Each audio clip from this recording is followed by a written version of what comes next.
Assalamu alaikum, урматтуу кыргыз элим. Биз Москва шаарынан жаштар биригип, блогерлер биригип, бул нерсени айтпасак болбой калды. Урматтуу бир туугандар, мекендештер, Москва шаарынан өзүбүздүн кыргыз эже карындаштарыбыз бардыгы эмес, кээ бир ушундай бузулуп кетип, ушундай жаман жолдо жүргөндөр аябай көбөйдү. Чындыгында биз мына Москвадагы кыргыздар, балдар баш көтөрүп жүрө албай калдык. Урматтуу карындаштар, эжелер, силерге эскертүү катарында биз чыгып жатабыз. Эң өкүнүчтүү нерсе бул жерде ушул 15 жаштагы, 16 жаштагы кыздар ушул жаман ишке барып, денесин сатып иштеп аткандар өтө көп экен. Биз адрестери бизге ушундай кайсы жерде иштеп атат, ошол боюнча бүт маалыматтар келди. Биз эскертүү катарында силерге кайрылабыз. Дагы ушундай боло бере турган болсо, биз силерге барып, видео кайрылуу кылып, элге силерди көргөзүп чыгарабыз. Алдын ала биз эскертип коелу деп атабыз. Ошон үчүн ойлонгула, урматтуу карындаштар, эжелер.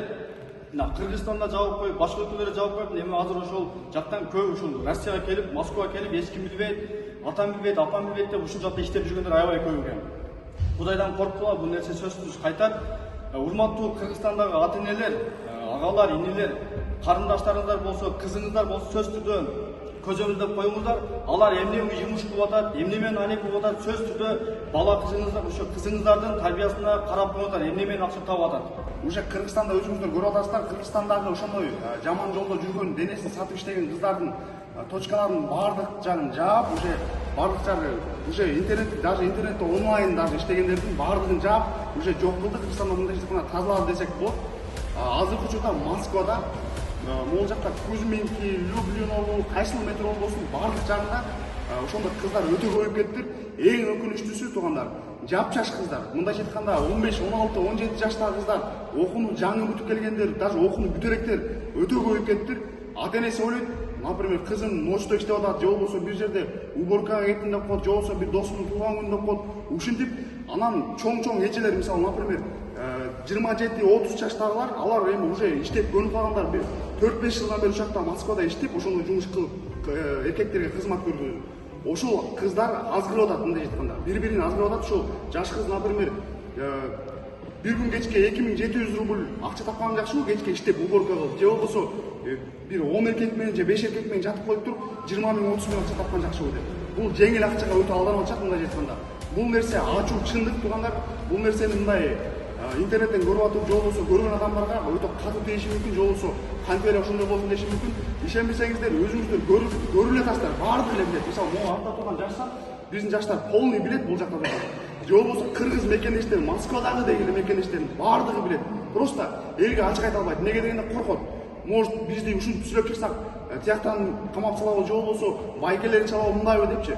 Биз эскертүү катарында ушул видеону тартып, ушул кичине болсо да бардык нерсенин бардыгын жаба албасак дагы, половинасын болсо дагы туугандар жабайлы деп, ушул видео аркылуу жеткизейин деп, мындайча айтканда эскертүү видео катары тартып атабыз. Атайын ушунча жаштар чогулдук ушул жерге.